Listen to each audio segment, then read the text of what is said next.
Wow, sarap niya boy ah. Oo, sarap talaga to. Kahit igisa or gata, no? Sarap niyan. Yan, alimasag. Fresh na fresh yan, di ba boy? Tabi ng dagat dito. Yes. Ayan. Good morning, guys. Nandito kami ngayon sa Barangay Lucap, Alaminos, Pangasinan. And thank you so much dahil ni-invite kami ni Ma'am Gina vlog. Dahil siya po'y paalis na, papunta na ng Amerika, sana all. No? Siyempre nakakatuwa lang dahil sino ba naman tayo, di ba? Yung parang grabe yung support sa atin. Si Ate Gina po, isa po siya sa naging dahilan kung bakit nakilala po natin si Ate Gemma. Siya po yung nag-refer po. No? So ngayon, hindi lang yun basta refer, nagbigay din po ng biyaya para sa pabahay ni Ate Gemma. No? Naging isa din, di ba? So ngayon, siya po ay ilang araw na lang po ay alis na siya. No? Sinundo na kanyang gwapong asawa. So, kagabi pa po kami dito. No? Dito kami nag-overnight. So, kanina nilinisan ko yung hipon at ngayon ito namang alimasag. Para, ayun. Parang patay na. Patay na, pero nakagat ka pa. Pero kinagat pa rin ako. Pero patay na siya, ha? Oo.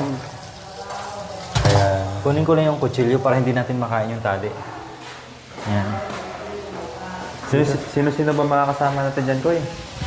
Ayan, shoutout naman natin. Siyempre, shoutout natin ang BFF ni Ate Gina na si Ate Perlita na magaling magluto. Shoutout dyan. At saka kanyang Mister. mister. Oh. Tandem lagi yan, no? At syempre guys, nandito rin yung pinsan ni Ma'am Gina.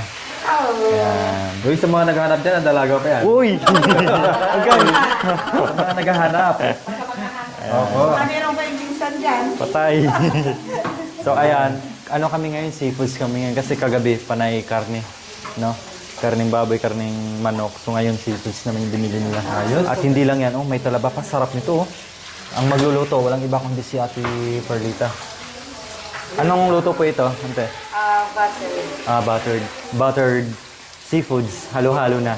Yan, may green shell, tahong, May Tapos talaba, alima- may alimasa, may hipon pa. Oh. Basta seafoods. Basta seafoods. Ayan. Hindi pa tayo dito. Oh, di ba? Ayan, hinugasan So, ito yung nilinis mo ngayon na ba? Yes, yes. Yan.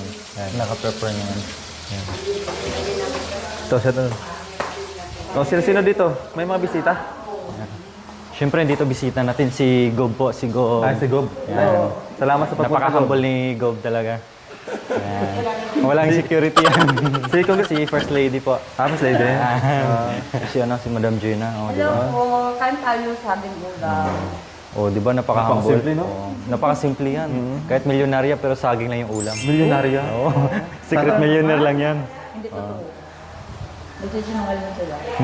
Hindi po kayo nisawa sa saging. Hindi, ibig sabihin yung... Hindi nakakasawang sa atin. Sarap nga eh. di ba? So, Bumili po kasi kanina ng pang seafood. So yung pera niya, yung nakabundle po, dito na lang nilagay. Kasi alam niyo naman, ang mahal ng bilihin. So nakabundle yung kanina. Siyempre yung goma, nilagay po dito. Ganun pala yun. Kailan po alis niyo, Ma'am Jenna? June 11. Oh, di ba? June 11 nga. Oh, di ba? Ilang days na lang. araw na lang. Akalaan niyo mga ka-MJ, no? Sa ikli ng panahon dito, pero binigyan pa rin kami ng time para makabanding, di ba? Of course naman. Kaya grabe, hindi lang basta kaibigan, no? Family Kundi parang family na kami dito. Kaya syempre malungkot din kami kasi Pamangkin to be. Wow. Ayan. Maging pamangkin ka na pala, boy, para hindi maghiwalay. Hindi Siyempre. mag-iwala yung kulit Apo. natin. Apo. Ano yung maghiwalay? Paano yun, Makoy? Kay Jacoy na lang ako. Ako? Ayun. Ay, hindi rin siya. Oo. Kasi ano, yung pamangkin mo kay Makoy. Ay, kay Jacoy na lang ako kay Rachel. Oo nga. Para together pa rin tayo. Together. Sama-sama naman. So ayan. So kagabi po nagwala sila dito, nagkantahan. Nagwala hanggang anong oras? Kaya ito, kainan na naman kami. Pwede naman kumanta. Opo. Mamaya po kakanta po si Tito Boy bago kami uwi. Kakanta ng Sisid Marino siya, no? Piniflix niya yung sapatos. Ay, baka opo. daw may maawa. Ay, Sponsor na mga palitan. Luma na eh. hindi humble lang po yan. Malaki yung pa ni Tito Boy, mga 9 siguro ito. Hindi, bulalas mo nga yan. Kung Nine anong po. meron sa buhay mo. Thank you Magluto po po. muna kami para makakain po kayo. Dito muna kami. Relax lang po kayo dyan. Nag-CR po ata. Opo. Sige po. Ayan, tanggalan na po natin ng tali itong alimasag. Kala ko buhay. Siguro kanina buhay ito. Masarap yung gataan din kayo. Tsaka dati po kami, nanguhuli kami ng, hindi siya alimasag, hindi din po siya, basta din po siya, Parang ganyan din siya. kamag-anak din po ng mga crabs, no? Ang tawag sa atin. Ang tawag po sa amin ay nugbo. Ano po siya, parang mas malaki pa po dito, mas medyo mataba.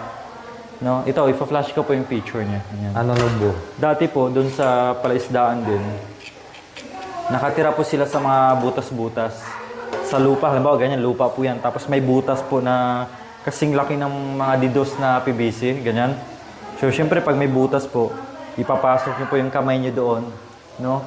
Syempre, minsan, kailangan niyo po ng gloves para pag nakagat ka, hindi po gaanong masakit. No? Yan, dudukutin mo yung butas doon. Kapag nakuha mo siya ng ganyan, swerte mo. No? Marami po kami nakukuha ng ganon. Parang alimangot din kayo, di ba? Meron din ganun. O parang ganon din sa mga butas-butas. Pero, pag wala kang gloves, ang gagamitin nyo po yung putik. Kailangan pagdukot mo ng kamay mo, maghuhukay ka ng putik dun sa gilid para pangtabon dun sa kanya para hindi ka makagat. Diskarte lang. Ganon po yung diskarte. Ang sarap pong, grabe ang taba ng aligi niya. Pati yung mga galamay niya kayo. Ito buhay. Ito buhay, boy. Ayun, buhay, oh. Yung buhay. Yan, buhay. Pati yung mga galamay niya kayo ba? Malaman. Tataba. Grabe. Libre. Na kumain na, no? No. Ito daw yung palatandaan nila kapag babae. Ito. Yan. Babayan. Malapad yung niya, yung shell niya dito sa tiyan. Tsaka ito yung palalaki daw kasi matulis. Matulis. Grabe, parang butterfly. Ayun, babae tsaka lalaki. Pero mas mataba daw kayo pag babae. Yes, mas mataba daw pag babae. May buhay pa pala. Yan palang kumagat sa akin kanina.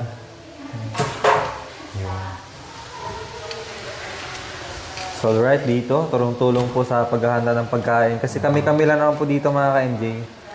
Kasi sa ibang family niya, nakasipirit din yung schedule nila. Maraming mga schedule sila, Ma'am Gina. Kaya thank you very much po na siningit kami dito sa schedule nila bago pabalik ng US.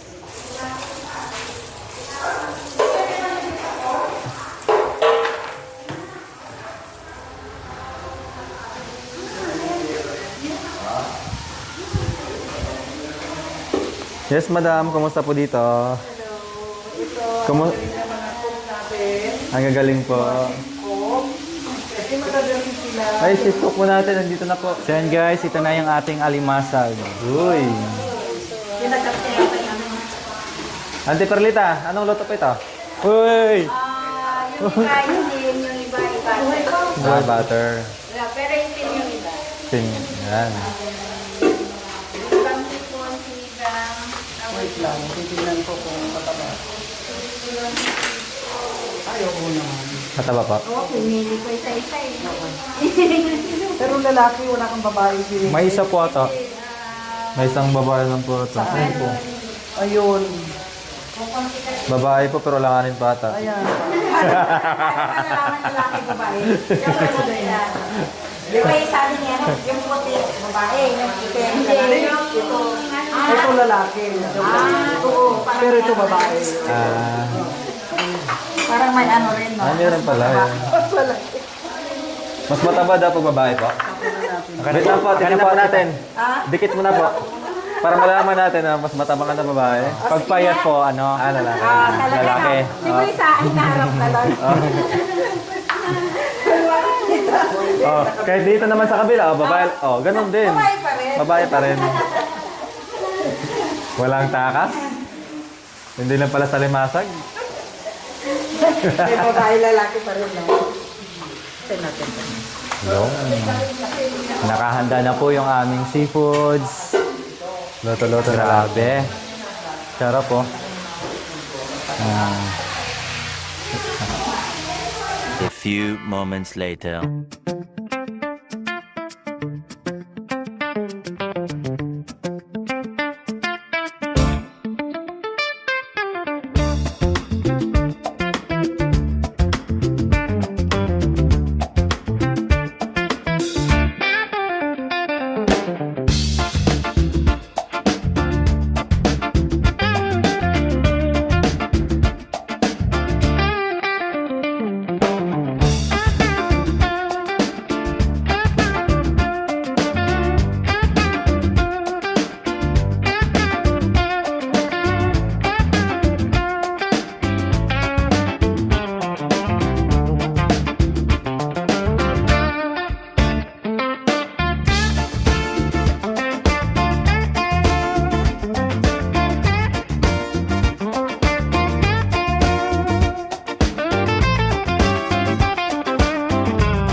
So yun guys, dito kami nag-overnight.